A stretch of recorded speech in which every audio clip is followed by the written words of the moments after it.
Hello everyone, welcome to the another video of Vigyan YouTube channel. My name is Tejasvi Raj and I am a physics teacher who has the experience of teaching more than 1000 students for IIT JEE preparation. I am also a mathematics expert as well as physics expert. Okay, so in the last video we talked about JEE Mains 2023 का 24th January का shift 1 का paper of physics. We discussed that, right? आज हम लोग आए हैं लेकर 24 January 2023 के शिफ्ट 2 के फिजिक्स के पेपर का सॉल्यूशन का डिस्कशन लेकर। ठीक है, so in today's video we gonna discuss the solution of 24 January 2023 shift 2, that means afternoon shift का पेपर। ओके, हम लोग फिजिक्स का ही डिस्कशन करेंगे सिर्फ, बाकी सब्जेक्ट का आपको किसी और यूट्यूब चैनल पे या कहीं पे भी मिल जाएगा, so that will be okay. So yeah, so before starting the video, I'd request you to please like this video, subscribe to the channel and share it with your fellow JEE aspirants. Before we start the session, kindly do that, ताकि अगर आप लोगों का support मिलेगा तो हमें भी काम करने में फिर अच्छा लगता है ना यार,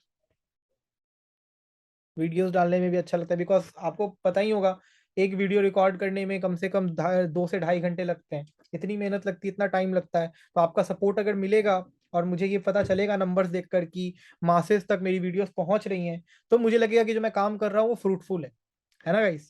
so kindly do that.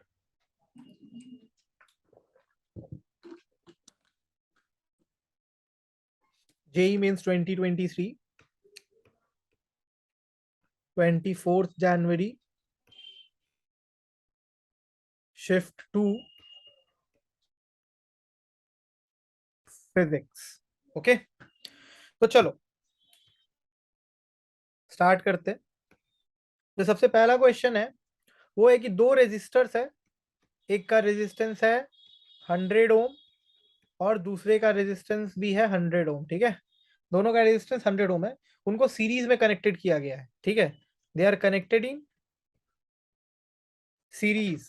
Okay, they are connected in what? Series, है ना। और एक ईएमएफ है 90 वोल्ट का। ठीक है, एक बैटरी है जिससे कि वो कनेक्टेड है, जिसका ईएमएफ कितना है? 90 वोल्ट। ठीक है, तो बोला पूछा जा रहा है कि वोल्टेज ड्रॉप क्या होगा रेजिस्टेंस 1 के अक्रॉस। क्या पूछा जा रहा है कि वोल्टेज ड्रॉप क्या होगा रेजिस्टेंस के अक्रॉस, है ना। बहुत ही डायरेक्ट डायरेक्ट क्वेश्चन है ये। तो अगर अपन पहले नेट करंट निकालें, पहले अगर अपन नेट करंट निकालेंगे तो I is equal to V by R, और R इक्विवेलेंट क्या होगा, दोनों सीरीज में है तो 100 प्लस 100, तो हो जाएगा 90/200 एम्पियर। ठीक है, अब देखो 90/200 एम्पियर आ गया। अब वोल्टेज ड्रॉप अगर निकालना है R1 के अक्रॉस तो क्या हो जाएगा, ये करंट जितना आया इनटू R1 का जो रेजिस्टेंस था 100, तो ये हो जाएगा तुम्हारा 45 वोल्ट्स। ये हो गया आंसर। डायरेक्ट क्वेश्चन, बिल्कुल ही इसमें मतलब दिमाग लगाना कुछ था ही नहीं बच्चे, बहुत ही डायरेक्ट क्वेश्चन था ये। ठीक है, अब देखो सेकंड वाला जो क्वेश्चन है, अगेन बहुत ही बेसिक लॉजिक गेट से क्वेश्चन है कि एक इस तरीके का सर्किट है। ठीक है, ये यहाँ पर एक स्विच है, यहाँ पर है। ओके, ये यहाँ पर एक बल्ब लगा हुआ है इस तरीके का, यहाँ पर पोटेंशियल लगा हुआ है। ठीक है, ये 5 वोल्ट का पोटेंशियल है, और ये जो है ये अर्थ है। ठीक है, और ये बल्ब है। तो बताया जा रहा है कि इस गेट को आइडेंटिफाई करने। तो देखो बच्चे, अगर हम इसको बंद कर दें इन दोनों स्विच को, तो ये बल्ब क्या हो जाएगा, शॉर्ट कर जाएगा। ये बल्ब शॉर्ट कर जाएगा, यानी बल्ब में कोई भी लाइट इल्यूमिनेशन नहीं होगी। बट अगर इन दोनों में से कोई एक स्विच भी खोल दे, अगर इस वाले स्विच को मान लो खोल देते हैं, तो ये बल्ब क्या हो जाएगा, लाइट अप करने लग जाएगा। यानी अगर ट्रूथ टेबल में 1 और 1 डाले इनपुट तो आउटपुट हमें 0 आएगा। बाकी अगर 0 1 डालेंगे तब भी आउटपुट 1 आएगा, 1 0 डालेंगे तब भी आउटपुट 1 आएगा, और 0 0 डालेंगे तब भी आउटपुट 1 आएगा, है ना। तो इसका क्लियर मतलब है कि ये एंड का इनवर्स गेट है। ट्रूथ टेबल देखकर ही पता चल रहा है कि ये एंड का इनवर्स गेट है, तो ये क्या हो जाएगा, नैंड गेट। नैंड गेट हो जाएगा. This is your answer, NAND gate. Okay. Question number third.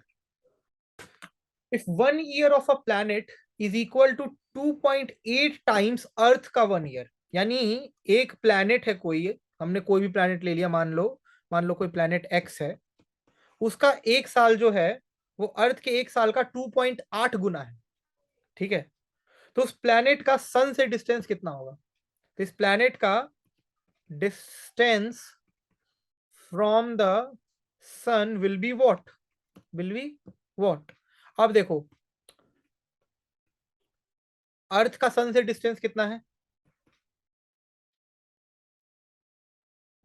Distance of sun from earth, ये कितना है हमें पता है, ये 1.5 इंटू 10⁻6 मीटर्स. ठीक है. और मान लेती जो प्लैनेट है ये 2.8 अर्थ ईयर के बराबर है ना, गिवन है क्वेश्चन में. तो इस प्लैनेट का अर्थ से जो डिस्टेंस होगा वो क्या हो जाएगा? ये हमने क्या निकाला, ये टाइम निकाला ना, टी निकाला, टी.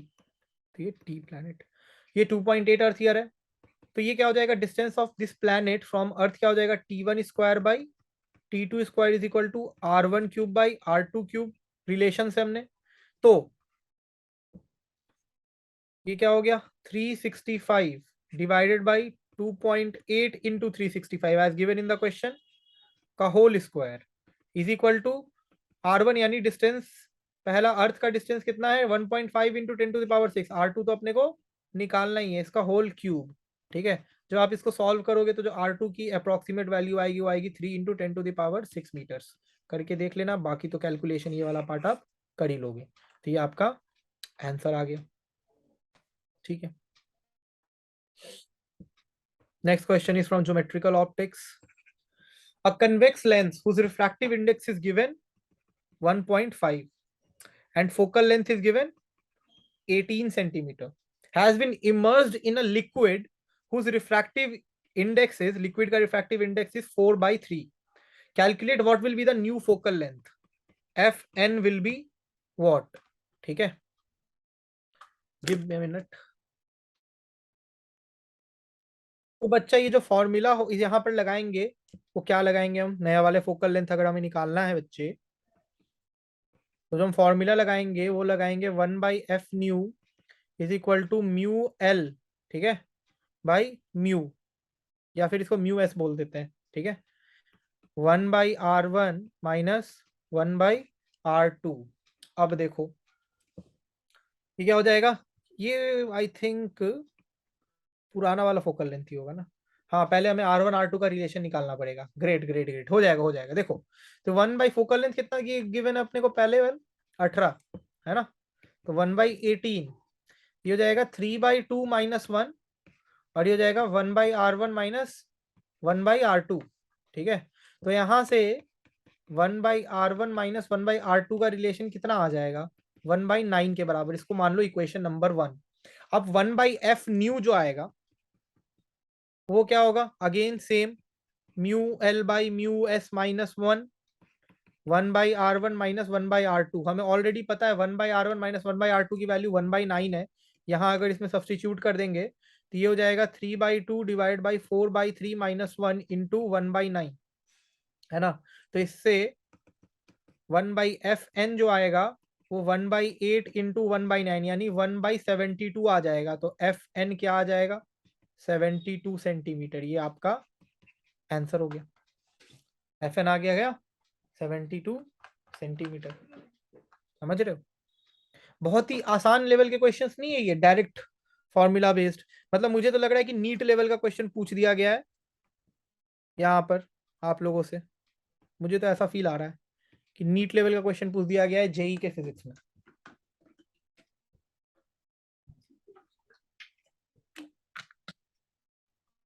अब देखो, the next question is,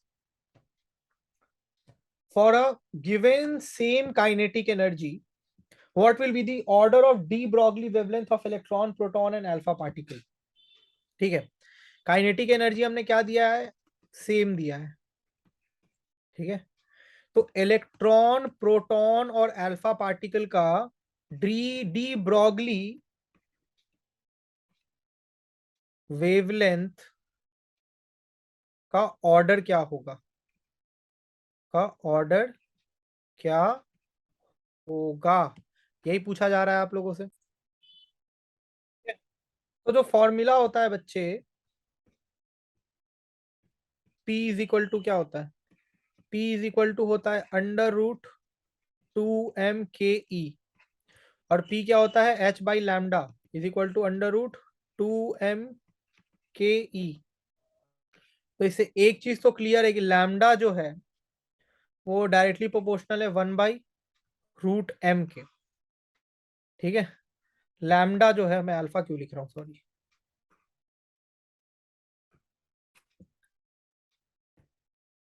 lambda जो है स्क्वायर रूट ऑफ मास के डायरेक्टली प्रोपोर्शनल है।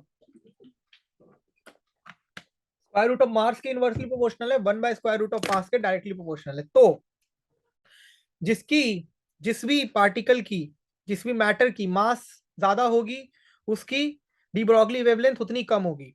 तो सबसे ज्यादा मास किसका है यहाँ पर, सबसे ज्यादा मास अल्फा पार्टिकल, तो उसका सबसे कम, उसके ज्यादा प्रोटॉन, उसके बाद इलेक्ट्रॉन। तो इस ऑर्डर में होगा कुछ। ठीक है, lambda electron is greater than lambda proton is greater than lambda alpha. ठीक है, ऑप्शन मिला लीजिएगा आप लोग। सब तो डायरेक्ट क्वेश्चन है बच्चे, direct questions. If a conducting wire whose length is L has been stretched by 20% of its length. ठीक है, एक वायर था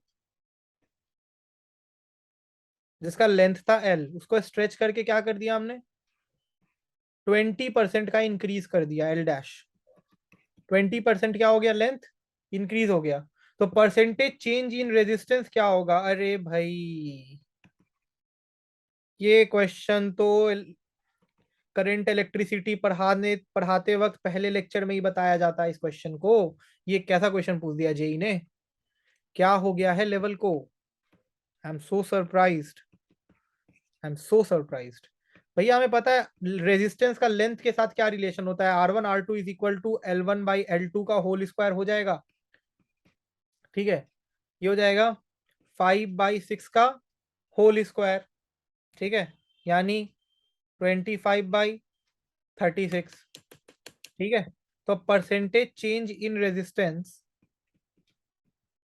जो होगा वो आ जाएगा 36 माइनस 25/25 इंटू 100, तो ये आ गया 44%।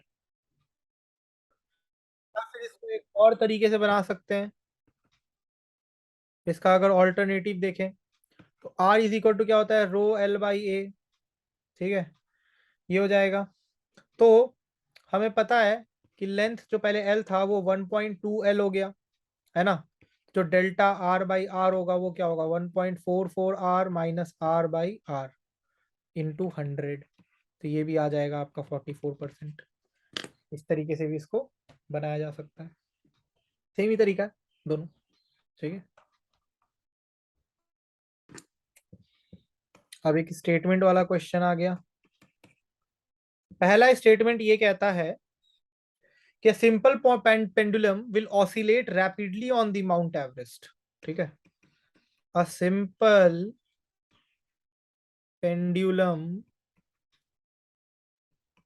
will oscillate rapidly on the mount Everest. ये पहला स्टेटमेंट है। और जो दूसरा स्टेटमेंट है वो है जी इफेक्टिव के बारे में, कि g effective decreases as we go above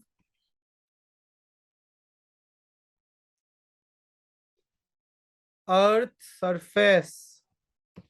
जैसे जैसे हम अर्थ सरफेस में ऊपर जाते जाएंगे, gravity acceleration due to gravity effective, effective acceleration due to gravity decrease होती जाएगी। ये सेकंड स्टेटमेंट है। तो देखो, a simple pendulum will oscillate rapidly on the mount Everest. तो देखो भैया, जो सिंपल पेंडुलम है, अगर उसको हम लोग माउंट एवरेस्ट पे लेके जाएंगे तो हमें पता है कि माउंट एवरेस्ट जहां पर हाइट बहुत ज्यादा है सी लेवल से, वहां पर जो एक्सेलरेशन ड्यू टू ग्रेविटी होगा वो स्मॉलर होगा as compare to sea level, है ना। जो एक्सेलरेशन ड्यू टू ग्रेविटी होगा that will be smaller on Mount Everest as compared to sea level, ठीक है। तो अगर एक्सेलरेशन ड्यू टू ग्रेविटी कम होगा तो टाइम पीरियड बढ़ जाएगा, क्योंकि टाइम पीरियड इनवर्सली प्रोपोर्शनल होता है square root of acceleration due to gravity के। तो टाइम पीरियड विल इंक्रीज, तो टाइम पीरियड इंक्रीज करेगा तो ऑसिलेट रैपिडली थोड़ी करेगा, ऑसिलेट और स्लोली करेगा ना। तो ये गलत है। G effective will decrease as we go above earth surface, अभी हमने यहाँ पे प्रूव किया, ये सही है, ठीक है। तो statement 1 is wrong, statement 2 is true, ठीक है भैया। अब देखो नेक्स्ट क्वेश्चन इज, कौन सा क्वेश्चन नंबर हो गया 7। एट्थ वन इज, दो कॉन्सेंट्रिक सेमी रिंग्स दिए हुए हैं, ठीक है, जिनकी लीनियर चार्ज डेंसिटी लैम्डा है, तो सेंटर में पोटेंशियल बताना है। तो डायग्राम कुछ इस तरीके का है, ठीक है। सेमी कॉन्सेंट्रिक रिंग है, इस पे पॉजिटिव चार्ज है, इस पे भी पॉजिटिव चार्ज है, ठीक है। ये रहा सेंटर, ठीक है। एक का रेडियस R1 है, दूसरे का रेडियस R2 है। तो सेंटर पर क्या बताना है, सेंटर पे पोटेंशियल बताना है, सेंटर पे पोटेंशियल बताना है। तो हमें पता है कि सेमी सर्कुलर का जो पोटेंशियल होता है एट द सेंटर वो क्या होता है,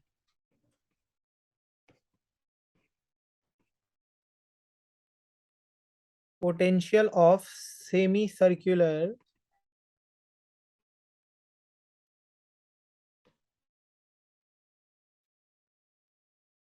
सेमी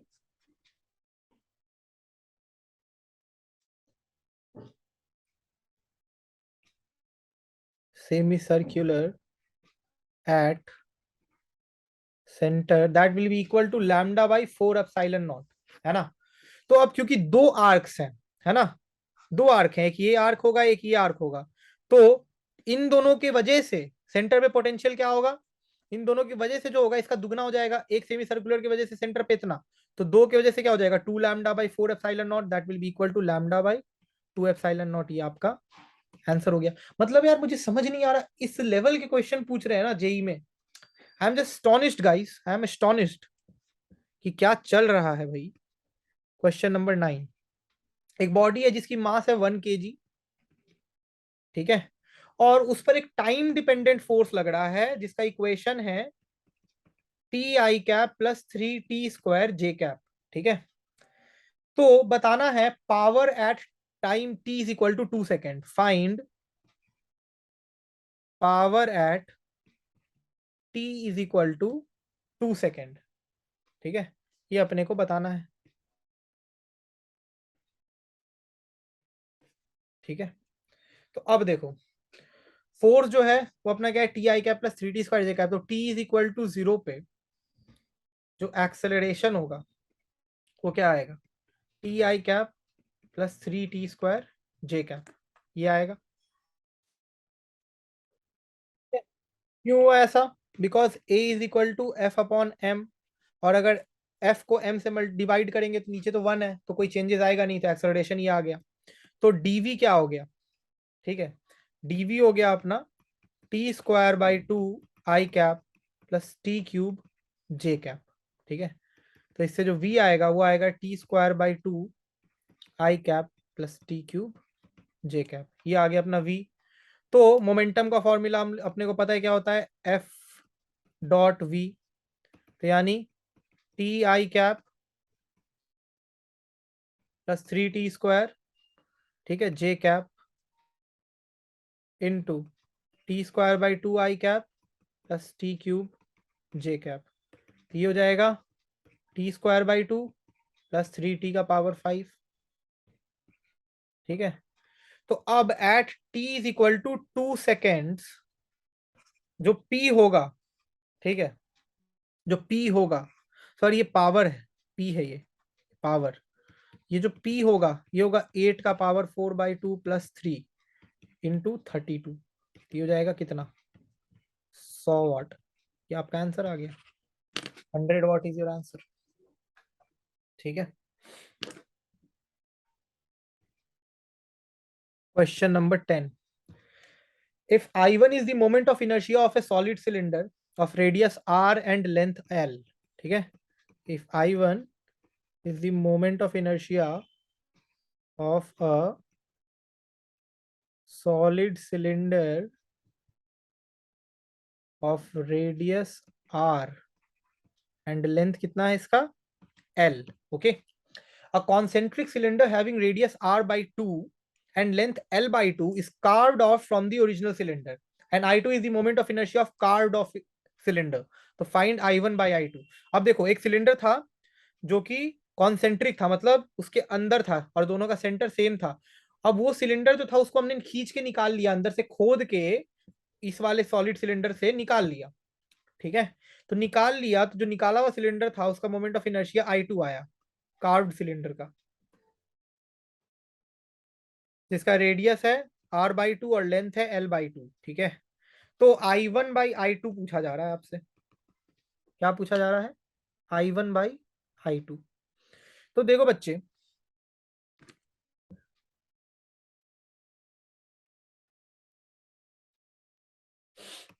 मोमेंट ऑफ इनर्शिया जो होगा सॉलिड सिलेंडर का, उसका तो फॉर्मूला अपने को डायरेक्ट पता है ना, क्या होता है, ½ m r²। ये अपना I1 है ना। डेंसिटी क्या होता है, मास बाई वॉल्यूम, तो m/πr²l, ये हो गया डेंसिटी किसका, सॉलिड सिलेंडर का। अब देखो I2 क्या होगा, यानी कार्व्ड सिलेंडर का मोमेंट ऑफ इनर्शिया क्या हो जाएगा, m2r/2 का होल स्क्वायर बाई 2, ठीक है। तो ये हो जाएगा ½ m/πr²l इंटू पाई r/2 का whole square l/2 into r/2 का होल स्क्वायर, ठीक है। जहां पर जो m2 है,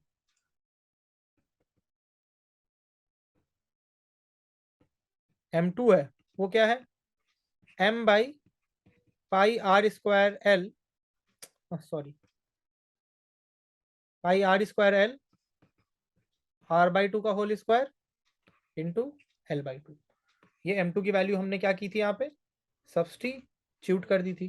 तो जो I2 आया दोस्त इस पूरे से, वो आया ½m r²/32, ठीक है।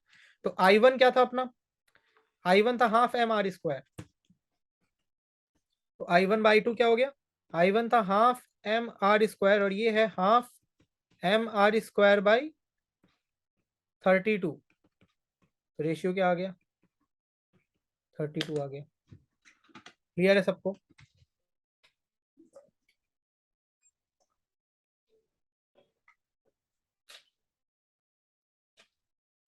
I will not consider this a very good question from rotational mechanics।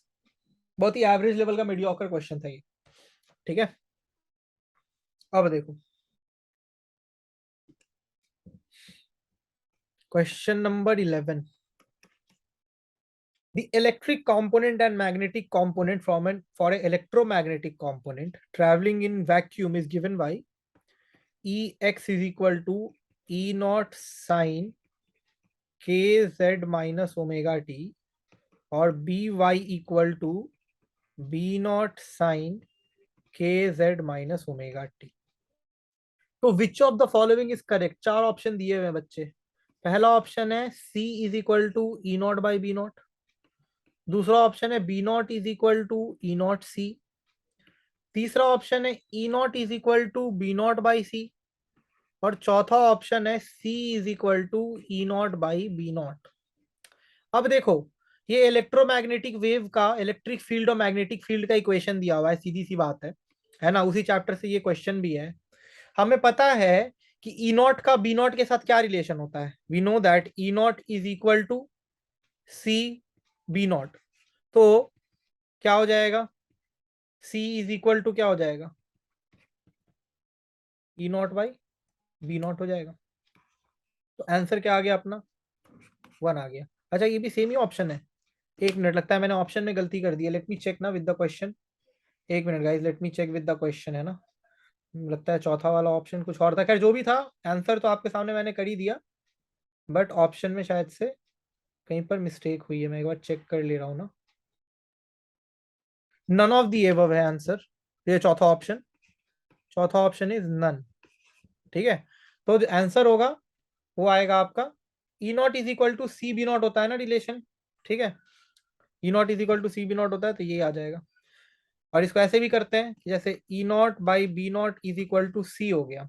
और हमें पता है कि के इज इक्वल टू क्या होता है, 2 pi by lambda. Omega is equal to क्या होता है, 2 पाई इंटू न्यू. तो E not by B naught क्या होता है, ओमेगा अपॉन के हो गया. ठीक है. तो ये हो गया ई नॉट के is equal to B naught omega. ये भी एक रिलेशन होता है. ठीक है.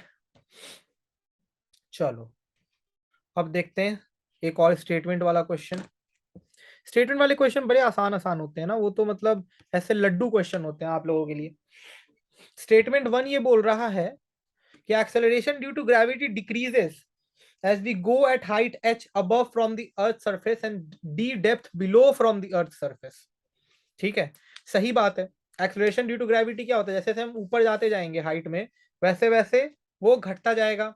We know that, we clearly know. अभी हम लोगों ने किया ना पिछले क्वेश्चन में यही, एक जो पिछला स्टेटमेंट वाला क्वेश्चन था. ठीक है. तो स्टेटमेंट 1 तो बिल्कुल सही है.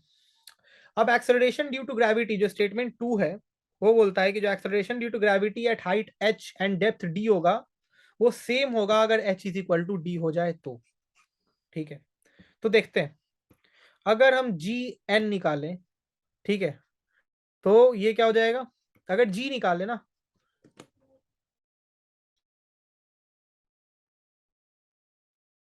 अगर अपन जी एन निकालें तो ये हो जाएगा जी 1 - 2h/r. और जी डी क्या होगा, जी 1 - d/r. तो अगर G H is equal G N is equal to G D करना है, सॉरी जी एच है ये, G H is equal to G D करना है अगर, ठीक है, तो ये तभी होगा जब डी जो है वो 2h के बराबर होगा. If and only if D is equal to 2h.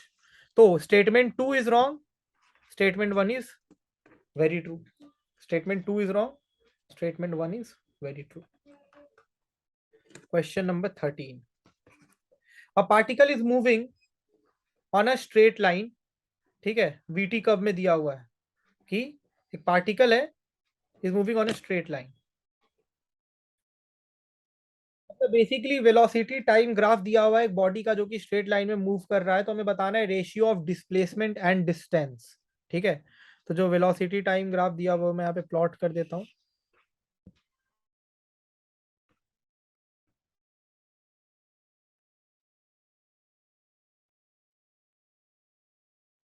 ये दिया हुआ था. ठीक है. This is 4, this is 8, this is 0, this is -4. Okay. ये है 2, ये 4, ये 8 और ये 10. ठीक है. ये ऊपर में v मीटर पर सेकेंड, और ये इधर टाइम जो कि अपना सेकेंड में है. ठीक है. हमें क्या बता रहे हैं, ratio of displacement and distance. ठीक है. रेशियो ऑफ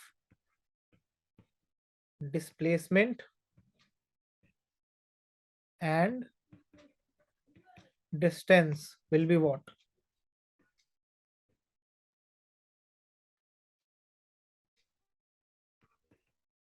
तो देखो, डिस्प्लेसमेंट हमें पता है क्या होता है, डिस्प्लेसमेंट होता है नेट एरिया के बराबर. और डिस्टेंस क्या होता है, डिस्टेंस होता है टोटल एरिया के बराबर. तो जो डिस्प्लेसमेंट होगा नेट एरिया, नेट एरिया कितना हो जाएगा, ये तुम्हारा कितना हो गया, ये हो जाएगा तुम्हारा 6, और ये हो जाएगा तुम्हारा 18. 6 और 10 16, 16 8 24, ठीक है।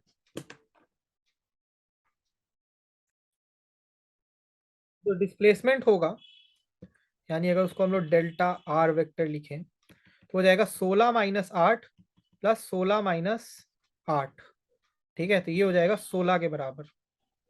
ये हो जाएगा किसके बराबर? 16 के बराबर। और जो डिस्टेंस होगा वो पूरा सबका ऐड करके, यानी 16 + 8 प्लस 16 + 8, है ना। तो ये हो जाएगा 48 के बराबर। तो दोनों का जो रेशियो होगा डिस्प्लेसमेंट अपॉन डिस्टेंस का, वो क्या हो जाएगा? 8/48।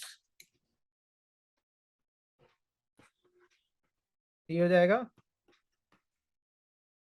सॉरी 16/48, क्या लिख रहा हूं मैं, 16/48। ये हो जाएगा 1/3। This is your answer. Okay okay, question number 14। A mass m is attached to one end of a spring and other end is fixed, ठीक है। एक मास m है जो कि एक एंड से स्ट्रिंग के अटैच्ड है, और अनदर एंड जो है स्ट्रिंग का वो फिक्स किया हुआ है दीवार से। अगर टाइम पीरियड जो है वो 1 सेकेंड के बराबर है, ठीक है। और अगर मास को हम इंक्रीज करके m से 3 kg कर दें, ठीक है, मास को इंक्रीज कर दिए m से 3 kg, तो टाइम पीरियड बन गया 2 सेकेंड। तो इनिशियल मास कितना था वो पूछा जा रहा है, ठीक है। तो बच्चे, टाइम पीरियड का फॉर्मूला क्या होता है? T = 2π√m/k, है ना। तो T1/T2 अगर निकालेंगे तो ये हाफ है, ठीक है। 1/2, पहले था 1, दूसरा में आया 2, तो 1/2, यानी हो जाएगा 2π√m1/k डिवाइड बाई 2π√m2/k, ठीक है। तो आप जब इसको सॉल्व करोगे तो ये आएगा 1/2 का, रुक जाओ, ऐसे करने की जरूरत नहीं है, हम लोग इसको ऐसे भी लिख सकते हैं। अगर सीधा मास के रिलेशन में लिख दे m1/m2, तो ये क्या हो जाएगा? रूट हटेगा तो इधर स्क्वायर हो जाएगा, तो ये 1/2 का होल स्क्वायर यानी 1/4 हो जाएगा, ठीक है। तो m1/m1 + 3 इज इक्वल टू 1/4। तो m1 इज इक्वल टू कितना होगा? 1 kg। तो इनिशियल मास कितना था स्ट्रिंग पे अटैच्ड? 1 kg था। यही क्वेश्चन है, ठीक है। Question number 15। Let R1 and R2 be the ratio of molar heat capacity at constant pressure and constant volume. R1 जो है वो मोलार हीट कैपेसिटी है एट कांस्टेंट प्रेशर, और R2 जो है वो मोलार हीट कैपेसिटी है एट कांस्टेंट वॉल्यूम, ठीक है। और गैस क्या है? मोनो एटॉमिक गैस है। This is for monoatomic gas, ठीक है। R1 जो है वो मोनो एटॉमिक गैस के लिए है, ठीक है। और R2 जो है वो है डाई एटॉमिक गैस के लिए। तो R1/R2 का रेशियो बताना है। क्या बताना है? R1/R2 का रेशियो।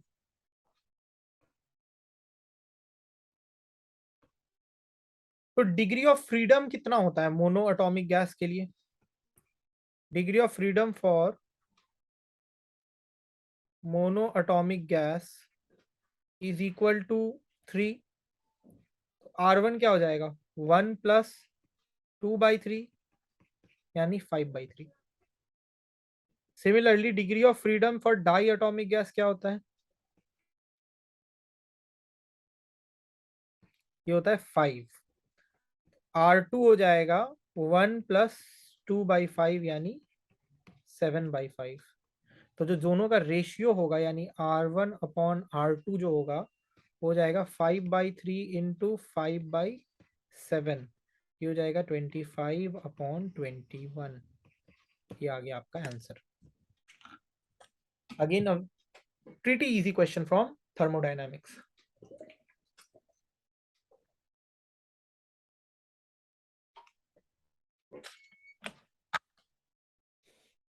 क्वेश्चन नंबर 16 पे आते हैं.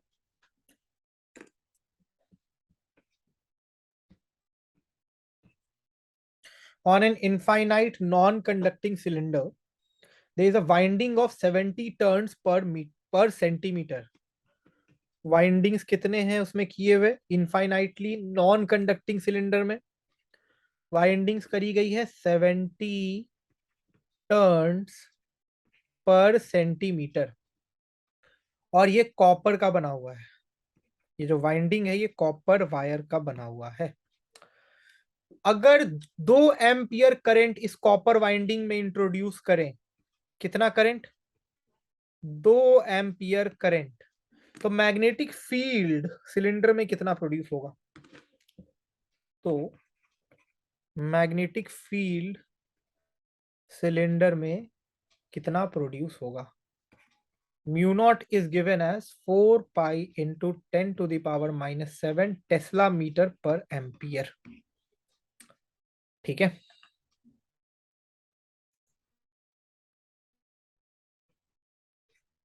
we know that B is equal to mu naught Ni.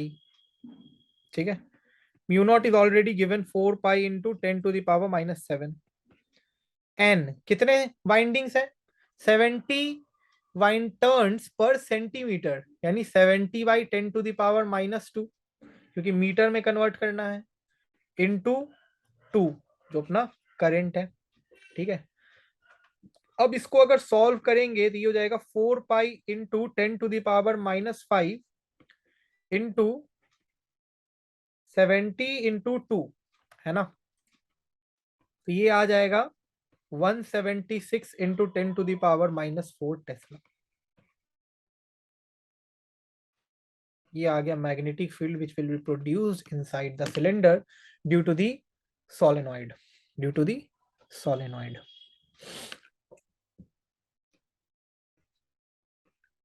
Question number 17.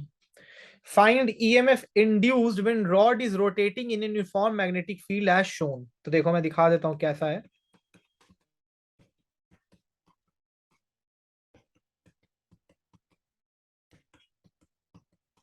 इस तरीके का मैग्नेटिक फील्ड है, यानी not coming out of the paper, it's going inside.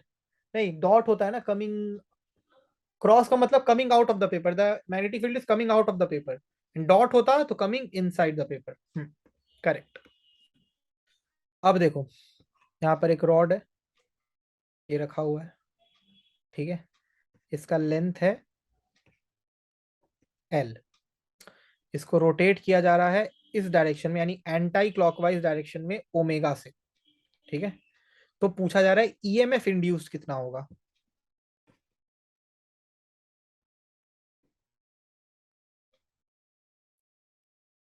Induced EMF will be what.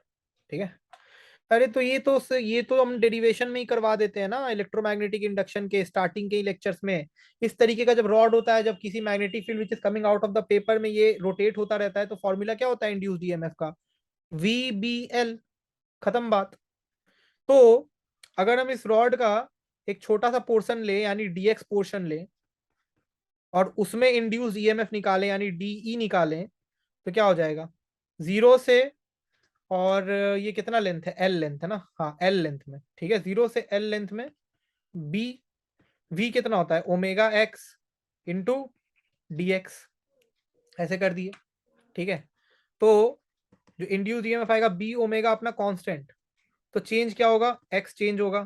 तो x square by 2, ये कहां से कहां तक? 0 से एल तक. तो ये क्या हो जाएगा?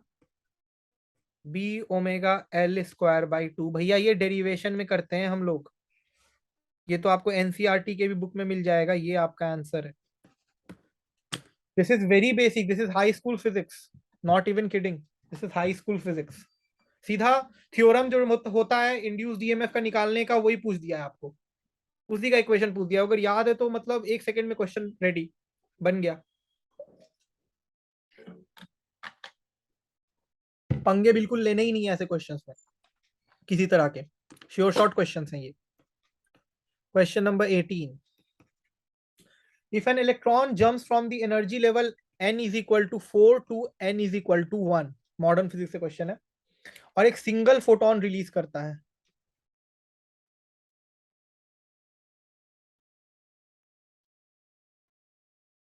ठीक है, तो find out the wavelength of this single emitted photon, यही पूछा जा रहा है।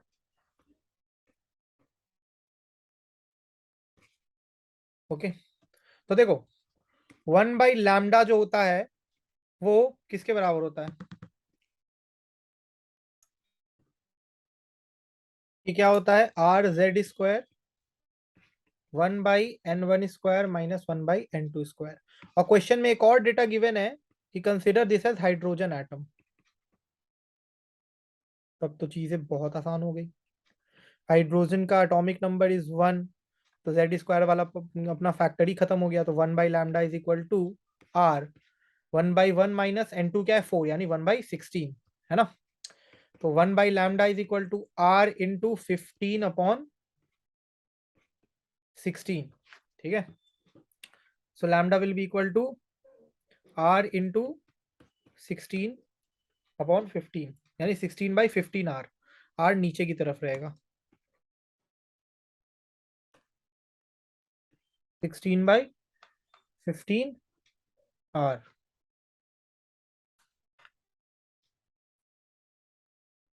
ओके, तो ये क्या हो जाएगा, 16/15 इंटू R क्या होता है, 1.097 इंटू 10⁻⁷, ठीक है। तो ये आ जाएगा आपका 0.9723 इंटू 10⁻⁻⁷, यानी 972.3 एंगस्ट्रॉन, ये आपका क्या आ गया आंसर।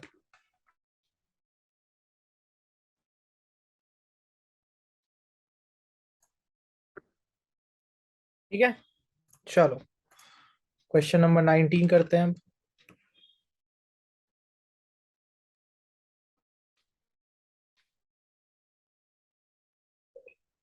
इसमें क्या है कि मैच द कॉलम है, ठीक है, एक साइड में ये सब दिया हुआ है, FM, टीवी, AM, सैटेलाइट, ठीक है, और दूसरे साइड में उसका इलेक्ट्रोमैग्नेटिक वेव का रेंज दिया हुआ है, मतलब इलेक्ट्रोमैग्नेटिक वेव्स के रेंज दिए हुए उनको मैच करना है करेक्ट डिवाइस के साथ। तो पहला है 76 से 88 मेगाहर्ट्ज, दूसरा है 5.92 से 6.42 गीगाहर्ट्ज, तीसरा है 540 से 1600 किलोहर्ट्ज, चौथा है 88 से 108 मेगाहर्ट्ज, ठीक है। तो इनमें से क्या सही होगा, तो देखो ध्यान से देखो और समझो, एफएम का जो रेडियो फ्रीक्वेंसी इलेक्ट्रोमैग्नेटिक वेव का जो रेंज होता है वो पता है हमें 88 से 108 मेगाहर्ट्ज के बीच में होता है, ठीक है, तो ए का 4 हो गया। टीवी का क्या होता है, 76 से 88 मेगाहर्ट्ज, लगभग एफएम और टीवी का आसपास ही रहता है, ठीक है, मतलब टीवी का तो सबसे कम होगा इन सब में से, ऑब्वियस सी बात है। एएम का, एएम का क्या होगा, एएम का तुमको सेकंड हाईएस्ट, ये मतलब सबसे ज्यादा होगा, सेकंड हाईएस्ट ही क्या सबसे ज्यादा होगा, ठीक है। तो 540 से 1600 किलो हर्ट्ज, इन तीनों में सबसे ज्यादा होगा। और सैटेलाइट का तो हमें ऑब्वियस सी बात है कि पता है कि वो गीगा हर्ट्ज में ही उसकी इलेक्ट्रोमैग्नेटिक फ्रीक्वेंसी होगी, तो 592 से 642 गीगा हर्ट्ज हो गया, तो ये अपना मैच द कॉलम हो गया।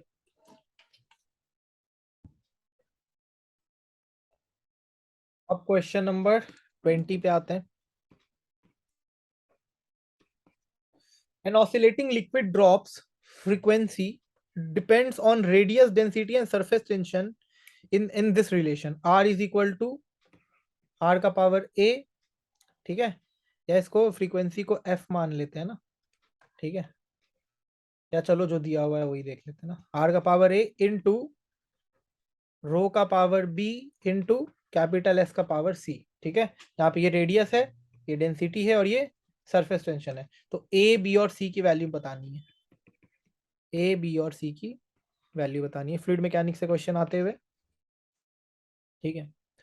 हमें पता है रो क्या होता है m बाई वी, है ना, तो हो जाएगा m l माइनस 3, ठीक है। सरफेस टेंशन क्या होता है m by f by L, f by L हो जाएगा m l t minus 2 by L यानी m t माइनस 2। r क्या होता है 1 बाई टी यानी t माइनस 1, ठीक है। तो अब देखो t माइनस 1 किसके बराबर हो जाएगा l a m l minus 3 का power b m t minus 2 का पावर c, यानी t minus 1 is equal to l a minus 3 b m b plus c and t minus 2 c। तो अगर इसको कंपेयर करेंगे तो a माइनस 3 b 0 के बराबर, b प्लस सी भी 0 के बराबर और 2c 1 के बराबर, ठीक है। तो a minus 3 into minus 1/2 is equal to 0, तो a is equal to minus 3/2, यहाँ से b is equal to minus 1/2 और यहाँ से c इज इक्वल टू 1/2 आ गया a b और c। ये फ्लूइड मैकेनिक्स का भी क्वेश्चन नहीं था, डायमेंशनल एनालिसिस का क्वेश्चन था basically. Question number 21, when a beam of light passes through a convex lens parallel to the principal axis, मैं लिख देता हूं यहाँ पे, when a beam of light passes through a convex lens parallel to principal axis, then different colors of light falls at different points on the principal axis. This phenomenon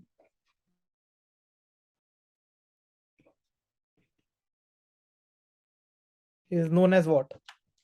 भैया जब कोई beam of light किसी convex lens से पास कर रहा है जो कि पैरेलल है प्रिंसिपल एक्सिस के, तो डिफरेंट कलर्स जो होगा लाइट का वो प्रिंसिपल एक्सिस के डिफरेंट डिफरेंट पॉइंट पे फॉल करेगा। इसको कहते हैं chromatic aberration. Direct theoretical question, definition से इससे ज्यादा आसान क्या होगा। और this is the definition of chromatic aberration. खत्म हो गई बात, ठीक है। क्वेश्चन नंबर 22,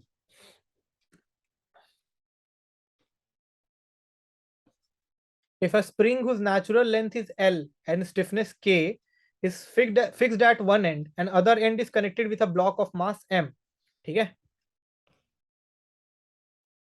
एक एंड फिक्स है स्प्रिंग का, दूसरा M मास के ब्लॉक से कनेक्टेड है, लेंथ L है, स्टिफनेस K है, ठीक है।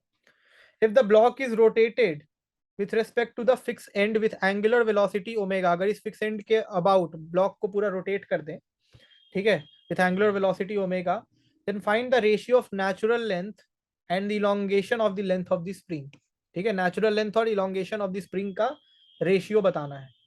तो kx की वैल्यू क्या हो जाएगी ऐसे केस में, kx will be equal to m omega square l plus X, ठीक है। मान लेते हैं कि ये यहां से x लेंथ अगर आगे गया होगा, तो यहां से अगर ये x लेंथ आगे गया होगा तो l plus X by X is equal to k by m omega square. ये क्या हो जाएगा l by X plus 1, k क्या है, k is given in the question as 12.5, ठीक है। मैं बताना भूल गया था, k इज गिवन 12.5, m जो है वो 200 ग्राम दिया हुआ है, ठीक है, और ओमेगा जो है वो 5 रेडियन पर सेकेंड है। तो ये हो जाएगा 0.5, 200 ग्राम है तो 0.5 into 25 omega square which is 5 का स्क्वायर। तो जो l बाई एक्स होगा वो फाइनली आ जाएगा 10/4 माइनस 1 यानी 6/4 यानी 3/2। तो l बाई एक्स कितना आ गया 1.5, दिस इज योर आंसर, ये तो निकालना था। ठीक है, अगेन डायरेक्ट क्वेश्चन था ये। 23 स्टेटमेंट है, स्टेटमेंट 1 बोलता है कि steel is used in construction of bridges and roads, है ना, बिल्कुल सही बात है, स्टील का यूज करते हैं ना ब्रिज और रोड बनाने में, सही बात है। Statement 2, steel is highly elastic, elastic strength is high, ये भी सही है, स्टील की जो इलास्टिसिटी होती है बहुत हाई होती है। तो स्टेटमेंट 2 इज ऑल्सो ट्रू, तो statement 1 is true, statement 2 is true, statement 2 is a correct explanation for statement 1। Why? Because अगर इलास्टिसिटी हाई नहीं होगी तो ब्रिजेस एंड रोड्स में बनाना इंपॉसिबल है, इंड्योरेंस ही नहीं देगा, इसीलिए इलास्टिसिटी हाई है, तभी तो इंड्योरेंस लेवल उसकी इतनी अच्छी है कि उसको ब्रिजेस और रोड में हम लोग यूज करते हैं, किसको? स्टील को। Okay, question number 24, for an isothermal process which of the curve represent correct relation between P versus B V for T1 T2 T3। Isothermal है, ठीक है, तो P और V के बीच में करेक्ट रिलेशन कौन सा कर्व इन तीनों में से बताएगा? टेम्परेचर T1 T2 और T3 के लिए मैं यहाँ पर 4 कर्व ड्रॉ करूंगा अभी, ठीक है, देखिएगा ध्यान से। पहला ऑप्शन का जो कर्व है वो इस तरीके का है, ये आपका T1 है, ये आपका T2 है, ये आपका T3 है, ये प्रेशर, ये वॉल्यूम। दूसरा वाला ऑप्शन में ऑब्लिक स्ट्रेट लाइन है, ठीक है, T1 T2 T3। तीसरा वाले ऑप्शन में नीचे T1, ऊपर T2, उसके ऊपर T3, और चौथे वाले ऑप्शन में नीचे T1 T2 T3। तो देखो, हमें पता है PV is equal to nRT for an ideal gas, ठीक है, कांस्टेंट टेम्परेचर पे, क्योंकि आइसोथर्मल है ना, कांस्टेंट टेम्परेचर पे PV is equal to nRT होगा। तो प्रेशर जो है वो इनवर्सली प्रोपोर्शनल होगा किसके? वॉल्यूम के। तो जैसे जैसे वॉल्यूम बढ़ेगा प्रेशर जो है वो घटेगा, ठीक है, तो एट टेम्परेचर T1, T1 क्या हो जाएगा? nRT1/V। टेम्परेचर T2 पे P2 हो जाएगा nRT2/V, और टेम्परेचर T3 पे P3 होगा nRT3/V। तो हमें पता है कि T1 जो होगा बड़ा होगा T2 से, वो बड़ा होगा T3 से, ठीक है। तो P1 P2 P3 भी क्या होगा? पर्टिकुलर वॉल्यूम के लिए इस ऑर्डर में होगा। अगर ये ऐसा है तो ये इस गिवन ऑर्डर में होगा, ठीक है ना भैया? तो जो कर्व होगा वो कौन सा होगा? ए वाला कर्व होगा, T1 ऊपर, नीचे T2, उसके नीचे T3। Question number 25, there is an LR circuit, ठीक है, एक इंडक्टर रेजिस्टेंस सर्किट है, ठीक है, जिसमें 12 ओम का रेजिस्टेंस लगा हुआ है, ओके, और दो इंडक्टर 5 मिली हेनरी का लगा हुआ है, और कनेक्टेड है 12 वोल्ट के बैटरी से। तो हमें बताना है current producing from the battery after a very long time, ठीक है, find the current producing in the battery after a very long time. Circuit कुछ इस तरीके का गिवन है।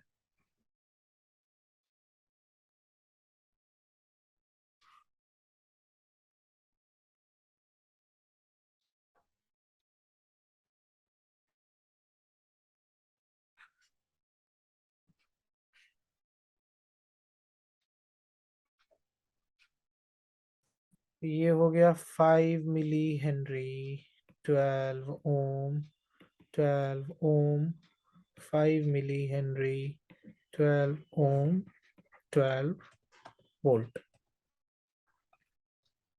तो after a very long time का मतलब मान सकते हैं when T tends to infinity, है ना, आफ्टर वेरी लॉन्ग टाइम का मतलब when T tends to infinity. तो as T tends to infinity जो इंसुलेटर होगा वो क्लोज्ड सर्किट के जैसा बिहेव करने लग जाएगा। इंसुलेटर विल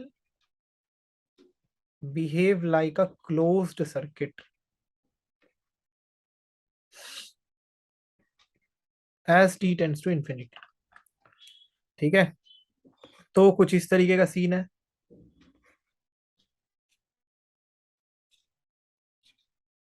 ये तुम्हारा 12 ओम, 12 ओम, 12 ओम, सब पैरेलल से पैरेलली कनेक्टेड है। किससे? बैटरी से। कितने वोल्ट के? 12 वोल्ट के। तो जो आर इक्विवेलेंट होगा इस ऊपर वाले सर्किट का क्या हो जाएगा? R/3 यानी 12/3 यानी 4 ओम्स। तो करंट कितना उठाएगा बैटरी से ये? V/R इक्विवेलेंट यानी 12/4 यानी 3 ampere. This will be your answer. आना simple. Question number 26। A right angle triangle has a current of 2 ampere. ठीक है, एक राइट एंगल ट्राइंगल है जिसमें करंट है 2 एम्पियर। एज लेंथ जो है वो गिवन है। एक है तुम्हारा ये 12 सेंटीमीटर, 5 सेंटीमीटर, 13 सेंटीमीटर। ठीक है, B0 है 0.75 Tesla. Okay, magnetic field act कर रहा है पैरेलल वायर AC के, यानी ये अगर A है, ये B है और ये C है, तो AC के पैरेलल एक मैग्नेटिक फील्ड ये कर रहा है, एक्ट कर रहा है। तो मैग्नेटिक फोर्स वायर AB पे कितना लगेगा, ये पूछा जा रहा है। ठीक है, तो फोर्स का फॉर्मूला क्या होता है? ILB sine theta.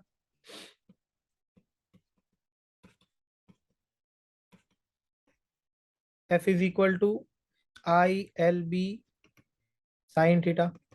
2 ampere, length is, centimetre को मीटर में 5/100 into B 0.75 given in the question. और साइन थीटा यहां से निकाल लो, ये 90 डिग्री। तो साइन थीटा क्या हो जाएगा? 12/13। 12/13 परपेंडिकुलर बाय हाइपोटेनियस। जिसको जब सॉल्व करोगे आएगा 9/130 न्यूटन। यही आंसर है। क्या था इस क्वेश्चन में भैया? अगर आपको ये फॉर्मूला याद था तो ये क्वेश्चन आराम से बन जाएगा। कौन सा फॉर्मूला? ये वाला formula.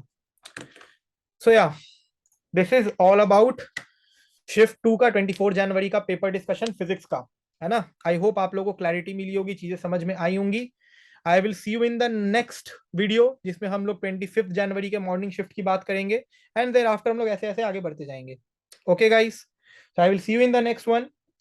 But before, ending this video, I'd like to request you to please like this video, subscribe to this channel to get more academic updates on a daily basis, on a weekly basis or whatever, and share it with your JEE aspirants। ठीक है, हर week हम लोग कुछ ना कुछ amazing videos ला रहे हैं, 2-2 3-3 दिन पर, आप लोगों के फायदे के लिए, आप लोगों की PCM की पढ़ाई के लिए। तो काइंडली इस चैनल को सब्सक्राइब करें ताकि आप अपडेटेड रहे हमारे कंटेंट से। ठीक है, अभी फिजिक्स का कंटेंट आ रहा है, फ्यूचर में मैथ्स का भी आएगा कंटेंट।